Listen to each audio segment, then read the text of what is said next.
Nah, itu tadi beberapa strategi yang kita sudah penuhi dan sekarang kita masuk ke salah satu masalah utama adalah tempat pendidikannya nggak ada di kita. Seingat saya berapa dokter spesialis? 1.200, saya lupa. FH ada 92 dia punya spesialis 24-an, 25, nanti teman-teman pendidikan tinggi bisa. Tapi gapnya itu panjang sekali kita kalau ngejar kebutuhannya. Next slide. Ya. Masalah kita adalah kekurangan jumlah, distribusi nggak sama. Jadi ini yang kita mesti, yang saya lihat mesti diberesin. Kekurangan jumlah masif, distribusinya lebih masif lagi. Tapi banyak argumentasi bilang, Pak kita jumlahnya cukup. Tidak, kita ada hitung-hitungannya tidak. WHO bilang tidak, World Bank bilang tidak. Hanya segelintir orang yang bilang cukup. Aku garuk-garuk kepala, dari mana dasarnya cukup itu? Kalau saya lihat angka statistiknya sih, kita udah belajar juga di teknik statistik, sangat tidak cukup, ya, sangat tidak cukup. Itu butuh hitungan kita minimal 10 tahun kalau kita berhasil mendidik dan semuanya lulus, ya. Ini belum menghitung yang berhenti atau wafat. Dan konsentrasinya juga sangat buruk, ya, terkonsentrasi di Jawa. Karena itu kita nanti dengan hospital base ini ada satu mekanisme perekrutan mahasiswa yang kita ingin perbaiki.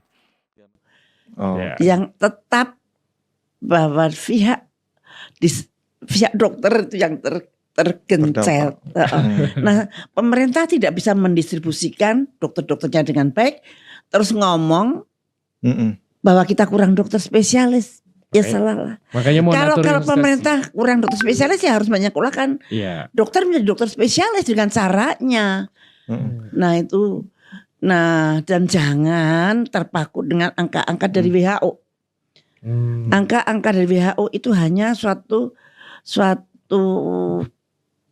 apa ya? Rujukan ancer-ancer. Ya, rujukan bukan harus persis gitu. Karena berbeda-beda wilayahnya, berbeda-beda, kita kepulauan-kepulauan. Di satu pulau sana penduduknya berapa, butuh berapa dokter. Nah untuk spesialis itu dan jadinya itulah salah satu faktor kenapa Menteri yang sekarang mengatakan kurang dokter. Bu, mohon maaf sih. Gue jadi terlalu ikut semangat nih ngeliat ibu nih. Tapi saya cuma nanya sedikit sih. Soal ideal satu dokter itu, idealnya menangani berapa sih dalam satu wilayah? Itu ada angkanya. Di angkanya standarnya di Indonesia berapa? Satu Indonesia dokter? belum jauh deh kalau saya nggak hafal itu angkanya karena saya selalu tidak mau pakai itu. Saya selalu pakai kearifan lokal. Sekarang ada lagi yang mempersulit. Adanya otonomi daerah. Itu juga karena Undang-Undang 2020. Otonomi daerah. Dokter yang di kabupaten itu menjadi pegawainya bupati.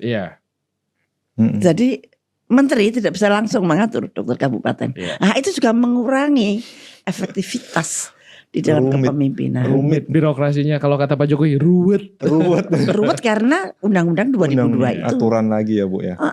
Makanya mau nggak mau mudah-mudahan Pak Prabowo ini benar-benar bisa menghayati untuk kembali ke UUD 45 karena Pak Prabowo ini kan dari Partai Gerindra. ADAR-nya Partai Gerindra itu satu-satunya partai yang mempunyai dasar itu Undang-Undang Dasar 45 17 Agustus 1945.